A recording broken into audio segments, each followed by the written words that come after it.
بھٹو صاحب نے جن سامراجی قوتوں کو چیلنج کیا تھا اس کے سنگین نتائج تیسری دنیا کے ملک پاکستان کے لیڈر کے لیے کسی نہ کسی صورت تو نکلنے ہی تھے۔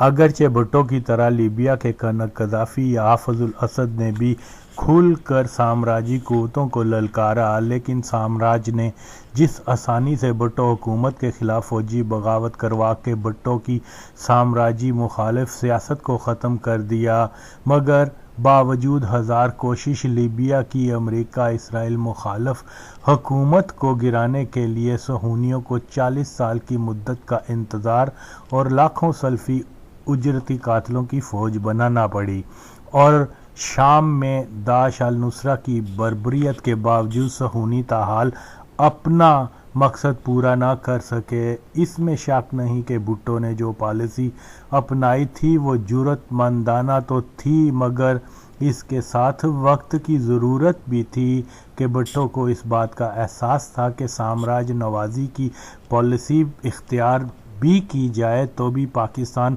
آزاد ہو کر بھی ایک غلام ملک ہی رہے گا۔ گزشتہ 20 سالہ امریکہ نوازی میں بھی پاکستان کو فائدے کی بجائے نقصان ہی ہوا تھا۔ حقیقی آزادی اور ملک کو ترقی دینے کے لیے ضروری ہے کہ سامراج سے فاصلہ کیا جائے۔ بھٹو کا صہیونی قوتوں کو چیلنج کرنا کوئی جذباتی فیصلہ ہرگز نہیں تھا، بلکہ موقع کی نزاکت کی دلیل پر تھا کہ بھٹو جانتا تھا کہ 1973 کی عرب اسرائیل جنگ کے بعد اسلامی دنیا کے عوام ایک ریڈیکل اپروچ لیڈرشپ کے متلاشی ہیں اور تیل کو ہتھیار کے طور پر استعمال کر کے سامراجی دنیا پر دباؤ رکھا جا سکتا ہے۔ بھٹو کی یہ سوچ 100% منطقی اور درست تھی، مگر اس میں شاہ فیصل نے تاریخی غداری کی اور تیل کو ڈالر کے عوض فروخت کر کے نبی یہ پاک کی پیش گوئی پوری کر دی کہ نجدی فتنہ کفار کی مدد کرے گا۔ بہرحال بھٹو، جس کو قذافی اور اسد، یاسر عرفات، محمدین وغیرہ اپنے سے بڑا لیڈر مانتے تھے، اس کے باوجود 5 سال کے عرصے میں ہی سامراج کا شکار ہو گیا۔ تو اس کی وجوہات یہی ہیں کہ بھٹو کا اقتدار پانا اس کی پارٹی کی مغربی پاکستان میں انتخابی جیت اور پاکستان کا شدید بحران کی لپیٹ میں آ جانے کی وجہ سے تھا، جبکہ قذافی اسد کو اقتدار بغاوت کی بنیاد پر ملا اور وہاں ون پارٹی رول قائم ہو گیا۔ ریاستی ادارے جو کسی بھی حکومت کے اہم ستون ہوتے ہیں میں ایسے افراد کو عہدے دیے جاتے جو نظریاتی طور پر انقلاب حامی اور اپنی پارٹی رول سے وفادار تھے، مگر بھٹو صاحب عوامی و انقلابی رہنما ہونے کے باوجود اقتدار میں رہنے کے لیے اداروں کے محتاج تھے۔ پیپلز پارٹی فوج میں اپنا کوئی ونگ نہ بنا سکی، جبکہ جماعت غیر اسلامی اور قادیانی جماعت اگر اقتدار میں تو نہیں تھی، مگر اس کے باوجود فوج و دیگر اداروں میں اپنا مضبوط نیٹ ورک بنانے میں کامیاب ہو چکے ہوئے تھے، اور ان دونوں صہیونی نواز جماعتوں کی وجہ سے ہی بھٹو حکومت کو زوال آیا۔ بھٹو صاحب نے اقتدار میں آ کر جہاں باقی ماندہ پاکستان کو بچانے کا تاریخی کارنامہ، عوامی سیاست کا رواج اور بہت سی عوام دوست اصلاحات کیں جن کو نظر انداز نہیں کرنا چاہیے، مگر چند غلطیاں بھی ان سے سرزد ہوئیں کہ رفیع رضا جیسا CIA ایجنٹ، مسعود محمود M5 ایجنٹ، افضل سعید، نصیر شیخ وغیرہ اس طرح کے ناپاک لوگ بھٹو صاحب کے گرد جمع ہو چکے ہوئے تھے۔ اس لیے سامراج آسانی سے بھٹو حکومت کو ختم کر پایا، یعنی بھٹو نے بڑے دشمن کو چیلنج کیا تھا مگر اپنی صفوں سے اس دشمن کے ایجنٹوں کو پاک نہ کر پایا، جبکہ لیبیا اور شام وغیرہ میں سیکیورٹی کا بہت خیال کیا جاتا اور اداروں میں کسی ایجنٹ کا گھسنا مشکل تر تھا۔ یہی وجہ تھی کہ امریکہ اور سامراجی طاقتوں کو ان کی حکومتیں گرانے میں بہت مشکلات پیش آئیں۔ بہرحال دوسری طرف راجہ انور خالد Kharal, major general retired Imtiaz علی، جن کے بارے میں عام تاثر یہی تھا کہ یہ لوگ بھٹو کے اعتمادی ساتھی ہیں، مگر در حقیقت یہ لوگ ضیاء حکومت کے لیے کام کیا کرتے تھے، اور ضیاء نے ان میں سے 2 کو مشرق وسطی اور 1 کو یورپ بھیجا تاکہ مرتضیٰ پر نظر رکھی جا سکے۔ بھٹو صاحب کی پھانسی سے قبل بھٹو برادران اپنے باپ کی رہائی کی مہم کے سلسلے میں امریکہ میں کینیڈی خاندان کے کسی فرد سے ملے تھے، تو CIA نے ضیاء کو اطلاع کر دی کہ مرتضیٰ اور کینیڈی نشے کی حالت میں تمہیں کسی قتل کرنے کے پلان پر باتیں کرتے سنے گئے ہیں، اس لیے ضیاء کو مرتضیٰ پر نظر رکھنی ہوگی۔ بھٹو برادران کے مطابق ضیاء نے میجر جنرل امتیاز اور خالد کھرل کو اسی خاطر دبئی بھیجا تھا۔ الذوالفقار کی تشکیل سے قبل مرتضیٰ دبئی میں کافی دنوں تک دبئی حکمرانوں کا مہمان رہا تھا، جو مرتضیٰ کو کسی گوریلا نیٹ ورک کے لیے مدد دینے سے ہچکچاہٹ سے کام لے رہے تھے۔ بھٹو برادران کا خیال تھا کہ دبئی کے حکمرانوں کو میجر جنرل ریٹائرڈ امتیاز علی نے ڈرا دیا تھا کہ اگر پاکستان حکومت کو معلوم ہو گیا کہ دبئی مرتضیٰ کی مدد کر رہا ہے تو ضیاء ناراض ہو جائے گا۔ دبئی کے حکمرانوں نے مرتضیٰ کو مشورہ دیا کہ گوریلا نیٹ ورک بنانے کا کوئی فائدہ نہیں ہے، یہاں رہتے ہوئے کاروبار کرو، اور اگر ضیاء کو قتل ہی کرنا ہے تو اجرتی قاتلوں کو ہائر کر کے بھی یہ کام کیا جا سکتا ہے۔ مگر مرتضیٰ چے گویرا طرز کی انقلابی تنظیم بنا کر ضیاء کے خلاف مسلح جدوجہد کرنا چاہتا تھا، اس لیے دبئی حکمرانوں کی پیشکش کو ٹھکرا کر وہ انقلابی طرز کی گوریلا تنظیم بنانے کے لیے کابل چلا آیا۔ کابل میں مرتضیٰ بھٹو نے افغان صدر نور محمد ترکی سے ملاقات کی۔ ترکی کی طرف سے ضیاء الحق کو اپنے والد کی جان بخشی کی اپیل کرنے کا شکریہ ادا کیا، جس پر ترکی نے مسکراتے ہوئے کہا کہ میں نے 1 سے زائد بار ضیاء سے بھٹو کو رہا کرنے کی اپیل کی تھی، مگر تورخم کے اس پار کے ہمارے کچھ دوستوں نے ہماری انقلابی حکومت کی بھٹو کی رہائی کی اپیل کو ناپسند کیا تھا۔ مرتضیٰ بھٹو نے نور محمد ترکی کو کوئی میڈل بھی دیا تھا۔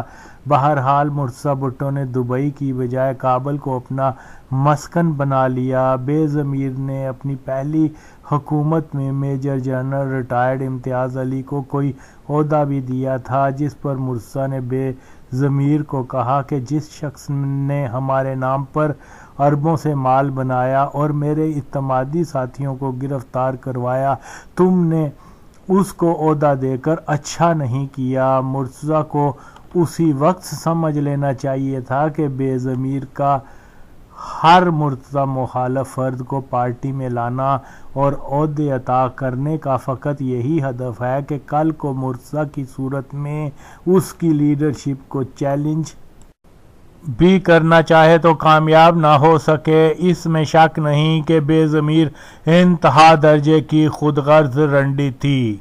1983 کے شروع میں ہی سلام اللہ ٹیپو، مسرور احسن ایک پشتون ساتھی مقبول شاہ اور 2 سندھی ساتھیوں کے ساتھ لیبیا سے دہلی کے لیے ضیاء کو قتل کرنے کے مشن پر نکلے، تو ان ساتھیوں کا فلائٹ روٹ دبئی سے دلی کی کنیکٹنگ فلائٹ لینا تھا، مگر دبئی ایئرپورٹ پر سیکیورٹی والوں کو کچھ شک گزرا اور پاسپورٹ وغیرہ بھی جعلی تھے، اس لیے ان کو وہاں روک لیا گیا اور ان کو واپس دمشق جانے کی فلائٹ لینے کا کہا۔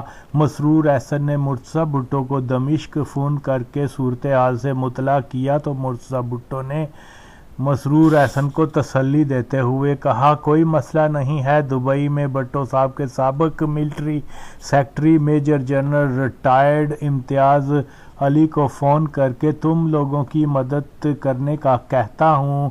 امتیاز علی دبئی کے حکمرانوں کا دوست ہے اور اس کے ایک اشارے سے تمہاری مشکل حل ہو جائے گی، کیونکہ لیبیا کے پاکستانی سفارت خانے والوں نے کئی دن سے ٹیپو کی طرابلس میں غیر حاضری کو محسوس کر لیا ہوا تھا اور ان کو تشویش تھی کہ ٹیپو کہاں غائب ہو گیا ہے، اور اس بارے میں امتیاز علی کو بھی اطلاع تھی کہ ٹیپو طرابلس سے غائب ہوا ہے۔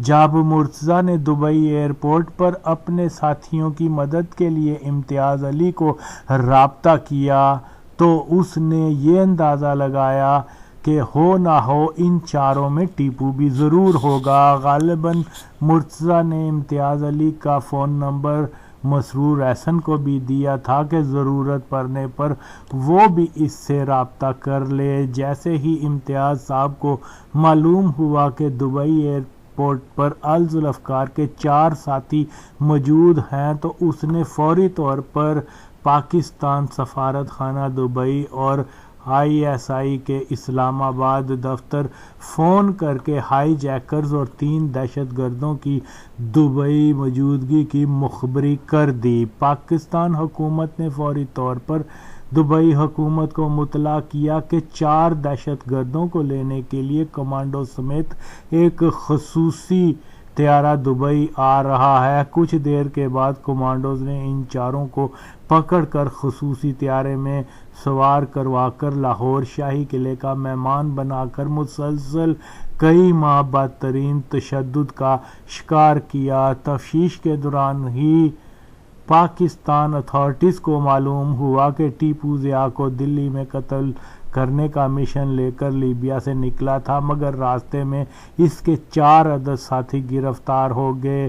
ان ساتھیوں میں سے میں نے کئی بار ان کی دبئی گرفتاری کی روداد سنی تو وہ اپنی گرفتاری کو میجر جنرل ریٹائرڈ امتیاز علی کی مخبری قرار دیتے ہیں۔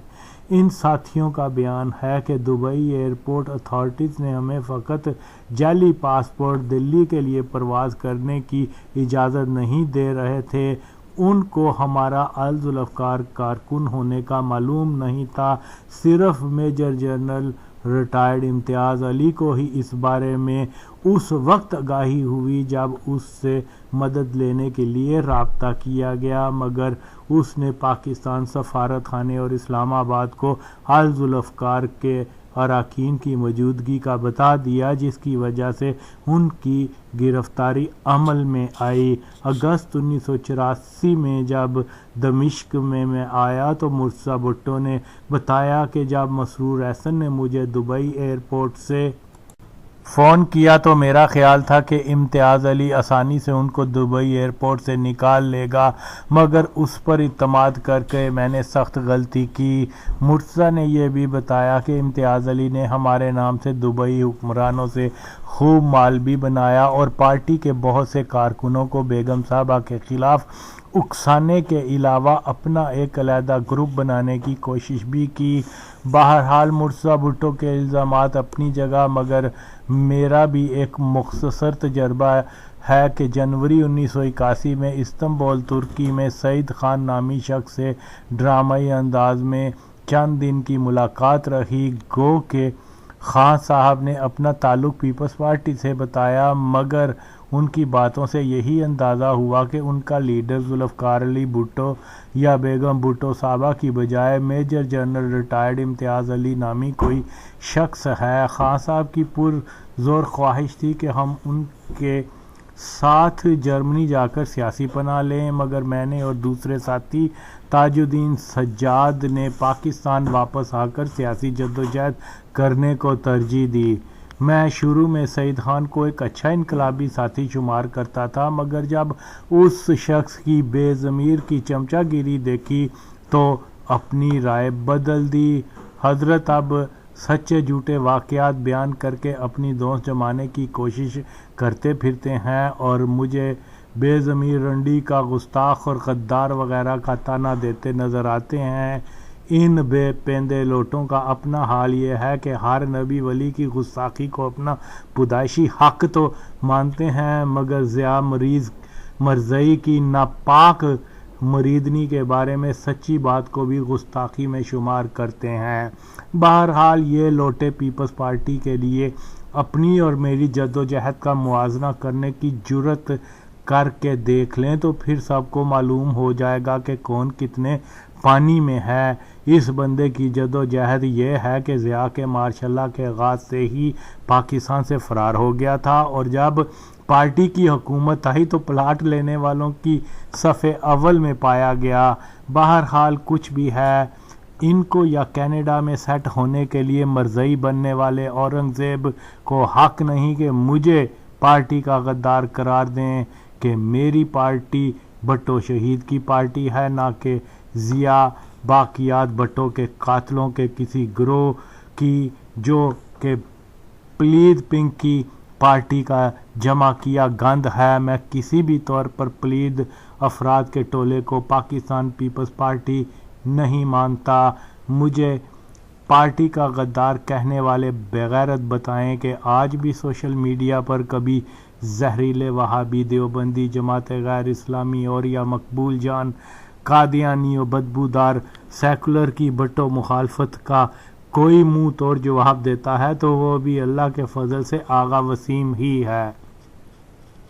پاکستان پیپلز پارٹی کو ملک کی دیگر تمام سیاسی پارٹیوں پر جو فوقیت حاصل تھی وہ پارٹی کے ایسے کارکنوں کی دستیابی تھی جو بیک وقت نعرہ لگانے، نظریاتی سوچ رکھنے اور اپنے لیڈر بھٹو سے جذباتی لگاؤ بھی رکھتے تھے۔ علاوہ ازیں جمہوریت کو بحال کرو، جیے بھٹو کے نعرے لگانے سے خود سوزی تا مسلح جدوجہد تک کی صلاحیت سے مالا مال تھے، اور سب سے اہم بات یہ ہے کہ ان کارکنوں کی اکثریت بھٹو کی ذات سے والہانہ عشق کے علاوہ جذبہ حب الوطنی سے بھی سرشار تھے کہ ضیاء کے خلاف ان کارکنوں کی جدوجہد کے پیچھے یہ درست سوچ بہت پختہ تھی کہ بھٹو پاکستان کو ایک خوشحال ترقی یافتہ ملک بنانے جا رہا تھا، مگر سامراجی طاقتوں کے اشارے سے بھٹو کو اس لیے اقتدار سے ہٹا کر جسمانی طور پر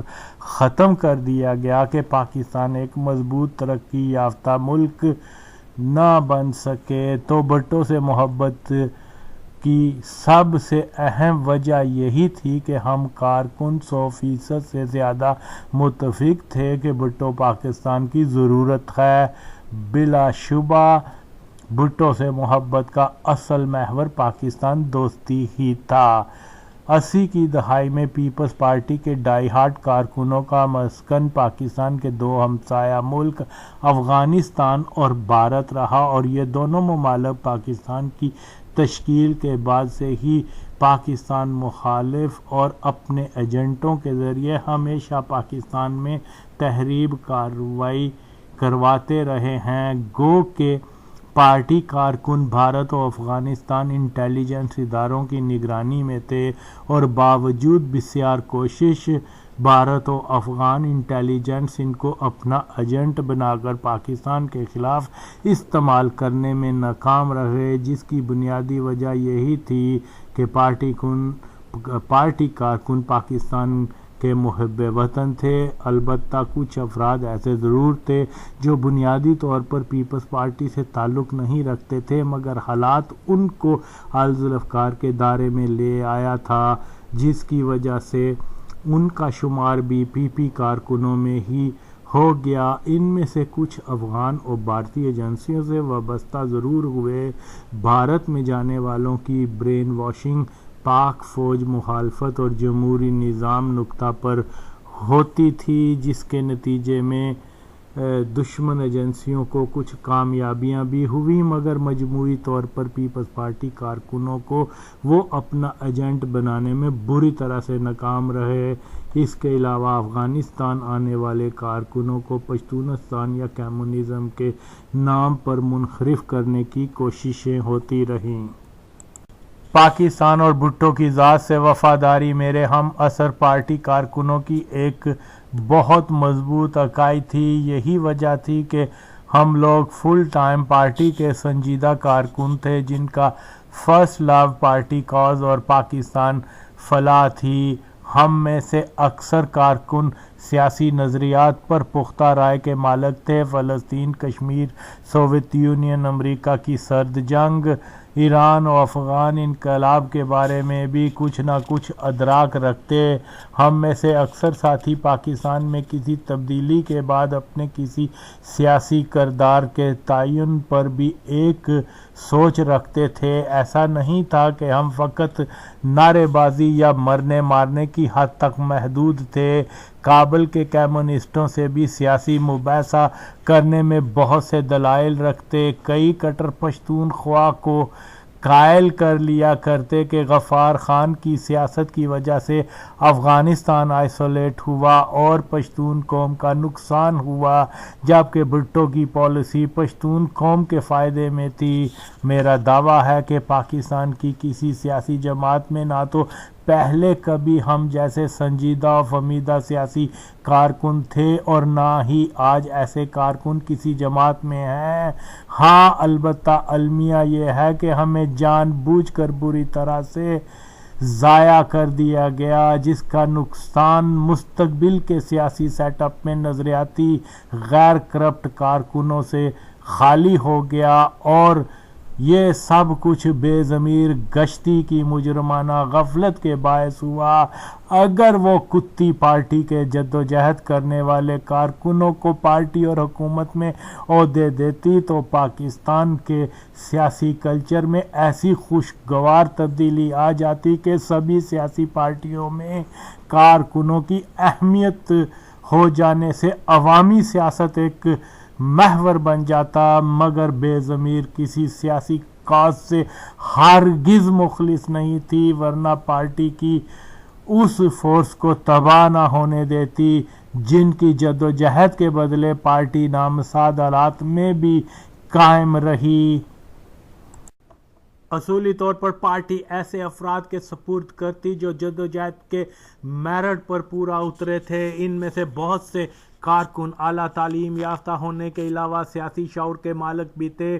آغا نوید، آصف بٹ، مسرور احسن، معظم نشا خان جیسے پوسٹر بوائے اور دیگران ایسے تھے جو ہر اعتبار سے اس ٹیم سے ہزارہا درجہ بہتر تھے جس کو بے ضمیر کتیا لے کر آئی۔ ضیاء دور کے 11 سالہ دور میں ہم کارکنوں نے مسلسل ایک اشرہ تک اپنی ذہنی اور جسمانی قوتوں کو پارٹی کاز کے لیے وقف کیے رکھا۔ یہ ایک طویل عرصہ ہوتا ہے۔ اگر 10 سال دبئی میں لگاتے تو ثروتدار ہو کر کسی بھی پارٹی کا ٹکٹ بھی حاصل کر سکتے تھے۔ جدوجہد نہ کرتے تو چھوٹے موٹے کاروباری بن سکتے تھے۔ جدوجہد کی بجائے تعلیم کی طرف توجہ دی ہوتی تو انجینئر، ڈاکٹر بنے ہوتے۔ بس زندگی میں جو وقت کیریئر بنانے کا تھا وہ ہم نے جیلوں، مفروری، اذیت خانوں یا جلا وطنی کی نظر کر دیا، مگر وہ بے ضمیر اس قدر بے غیرت و بے حس نکلی کہ اس سورنی نے اقتدار میں آتے ہی ہم لوگ جو پارٹی کی باغ دوڑ اپنے ہاتھ میں لینے کے خود کو درست حقدار تصور کرتے تھے، مگر اس کتیا نے یہ جانتے ہوئے بھی کہ ان کا اوڑھنا بچھوڑنا ہی سیاست ہے اور دوسرا کوئی سیٹ اپ نہیں رکھتے، پھر بھی اس ناپاک نے ہمیں نظر انداز کر کے ضیاء کے ساتھیوں بابر اعوان، حقانی، اقبال حیدر جیسے بہت سے افراد کو فوقیت دیکھ کر ایک بدترین خیانت کی۔ کون ہے جو ایسی گشتی کو بڑا لیڈر قرار دے سکتا ہے ماں سوائے بے غیرت ضیاء باقیات کے؟ یہ سورنی ان پارٹی کارکنوں کو مروانے کی سفارشیں کرتی رہی جو ضیاء کی ہٹ لسٹ میں تھے۔ تو جواب دیں اس گشتی کے چمچے کے کیا فرق رہ جاتا ہے ضیاء مرزائی اور بے ضمیر کتیا میں؟ وہ گشتی پارٹی میں ایسے افراد کو لے کے آئی جو کل تک بھٹو خاندان کے سخت مخالف تھے، عوام دشمن عناصر تھے۔ 1988 میں اقتدار حاصل کرنے کے بعد بے ضمیر نے جس برے طریقے سے کارکنوں کو نظر انداز کیا کہ بہت سے کارکن دل برداشتہ ہو کر سیاست سے کنارہ کش ہو گئے۔ ضیاء آمریت کے ہاتھوں تشدد کا نشان بن کر اپنی جوانی کی دہلیز میں قدم رکھنے سے پہلے ہی بوڑھے ہو گئے۔ بہت سے کارکن تنگ دستی اور مختلف امراض میں مبتلا ہو کر وقت سے پہلے ہی موت کی آغوش میں چلے گئے، مگر اس گشتی کو احساس تک نہ ہوا۔ ضیاء دور میں پیپلز پارٹی کی پہچان آصف بٹ, معظم تیلا آغا برادران وغیرہ تھے, نہ کہ ناہید خان, شیری رحمان, شرمیلا جیسی قادیانی گشتیاں. لاہور, سیالکوٹ, کراچی, پنڈی, پشاور کے عوام نے جب دیکھا کہ آغا نوید, آصف بٹ, سائیں اختر بیگ, لالا نذیر جیسے پارٹی آئیکن کو بے مثال جدوجہد کے بعد نظر انداز کر دیا ہے, تو تب ہی پیپلز پارٹی کا بینک ووٹ ختم ہونا شروع ہو گیا تھا. مگر بے ضمیر کو اس بات کا احساس تک نہیں ہوا تھا, جو دلیل ہے کہ اس میں لیڈرشپ کی کمی کے ساتھ عام انسانی ویلیوز کی بھی شدید کمی پائی جاتی تھی. در حقیقت اس گشتی کا روز اول سے ہی ٹارگٹ یہ رہا تھا کہ پاور میں آؤ اور مال بناؤ, اس لیے اس نے اپنے ارد گرد ایسے لوگوں کو جمع کر لیا تھا جو اس کی کرپشن میں معاون رہے. مثال کے طور پر جہانگیر بدر وزیر بنا تو ہر کام کا ایک ریٹ رکھا گیا جس کا 50% پارٹی کے فنڈ کے نام سے بے ضمیر کو ملتا تھا. ظاہر ہے کہ جدوجہد کرنے والے کرپٹ نہیں تھے, اس لیے بے ضمیر کو ایسے افراد کی ہرگز ضرورت نہیں تھی. یوں تو ضیاء دور میں پورے پاکستان میں قادیانیوں کو کلیدی عہدوں پر تعین کیا گیا. اسی طرح سے سندھ میں ایک قادیانی ادریس کنور کو چیف سیکرٹری سندھ رکھا گیا. سندھ سے تعلق رکھنے والے پرانے پی پی کارکنوں کے مطابق ایم آر ڈی کی تحریک کو کچلنے کی تمام منصوبہ بندی اس خبیث قادیانی نے کی تھی, جس میں بے شمار مظاہرین قتل ہوئے, اور سندھ میں پارٹی کے کارکنوں پر سختیوں کا حکم بھی یہی خبیث دیا کرتا. جب پی پی کی حکومت آئی تو سبھی نے اس کو اس عہدے سے ہٹانے کا کہا, مگر بے ضمیر نے یہ جان کر بھی کہ سینکڑوں کارکنوں کی ہلاکت کا یہ قادیانی ذمہ دار ہے اور ضیاء کا خاص بندہ ہے, پھر بھی اس کو بحال رکھا. اور ایک دن فرزانہ نامی مشہور نائکا عورت جو ضیاء دور سے ہی اسلام آباد میں جرنیلوں اور وزیروں کو لڑکیاں سپلائی کیا کرتی تھی کو لے کر اس کے پاس آ کر کہنے لگی کہ یہ میری پارٹی والی عورت ہے, اس کو کراچی ڈیفنس میں پلاٹ دو, جبکہ اس رنڈی کو معلوم تھا کہ یہ پلاٹ کی مستحق بھی نہیں تھی.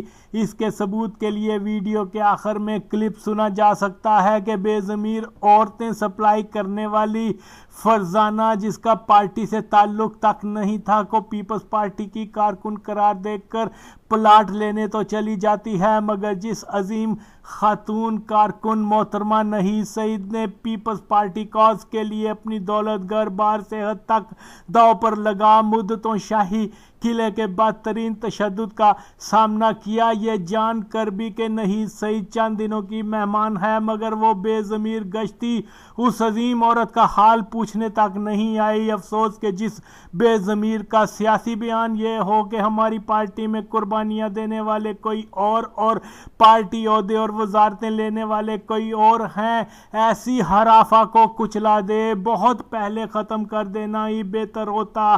سچ یہ ہے کہ ضیاء جتنی جلدی مر جاتا پاکستان کا اتنا ہی فائدہ ہو جاتا, اور بے ضمیر پیپلز پارٹی کی سربراہ نہ ہوتی تو اس کا تمام تر فائدہ پیپلز پارٹی کو ہوتا. اس ناپاک عورت کی ضیاء پالیسیوں سے ایک عوامی اور ملک گیر پارٹی کا خاتمہ ہوا, مگر کم ظرف اور گھٹیا لوگ اس ہی کتیا کو ایک بڑا لیڈر کے طور پر پیش کرتے ہیں. میں دعویٰ کرتا ہوں کہ کوئی بڑے سے بڑا چمچہ اس بے ضمیر گشتی کو میرے سامنے ایک اچھا انسان تک ثابت نہیں کر سکتا کہ کجا ایک بڑی لیڈر بے ضمیر کا کوئی چمچہ مجھے غدار کہنے کی بجائے اگر باپ کا ہے تو میری باتوں کا جواب دینے کی کوشش کرے, ورنہ خاموش رہے. Made OST a couple of times or premature transfers. Was that a political changeover? But the governments were changing and you suffered, subjected to those transfers? No, but no, it was not. It was just because they thought that I am not being helpful in a particular situation to the politicians. To the politicians, yes. For instance, Benazir Bhutto, she insisted that I should be Chief Secretary Sindh. She was advised against it. Her advisor told her, no, why you want particularly him? There are other better people. She said, no, I want him to be the Chief Secretary of Sindh, as she became the Prime Minister in 1988. And I believe, I don't claim any credit, I hardly knew it, but she thought when she was in prison, in Zia-ul-Haq's time, and her father was facing the death penalty, are awaiting to be hanged. She was in prison along with her mother. Now, I was told later by her family members that she thought I was then Home Secretary. I was Home Secretary of Sindh, in charge of prisons or treatment of political prisoners. That is all handled by the Home Secretary, as Tariq was just telling you that he was running around in the office of the Home Secretary for mercy petitions, etc. So she had the impression that when she was in trouble and in distress, then I, as Home Secretary, had been kind to her or had been just in dealings with her. Just in the normal course. I had no idea that I was doing any favor to her. I was just doing my normal duty. But she thought that because she has not been persecuted, therefore it's a favor to her, because she expected that she'll be persecuted. And later on, when she was taken out of my jurisdiction, then I believe she was in a bad state in Punjab, and also she was kept in Pindi jail. Zulfikar Ali Bhutto. So, but later on, when I was Chief Secretary and Fakhruddin Ibrahim was governor, she came and she was there, and it was quite an informal meeting with the Prime Minister, just two of us.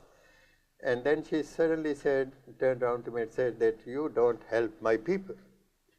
I said that, Prime Minister, I try to help everybody and under the law, but sometimes the rules stand in the way. And if you tell me, then you know, a lady walked in,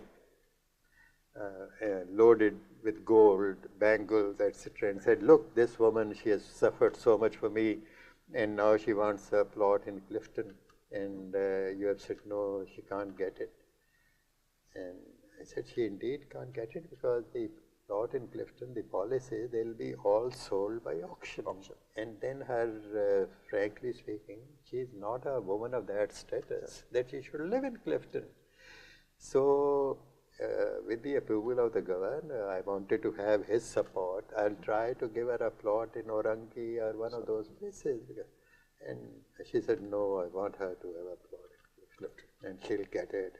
Then I think her husband was unhappy that I don't give him due respect. I don't owe allegiance to him. So it was that kind of nothing again, nothing because as I said, my being an Ahmadi helped me become a Chief Secretary.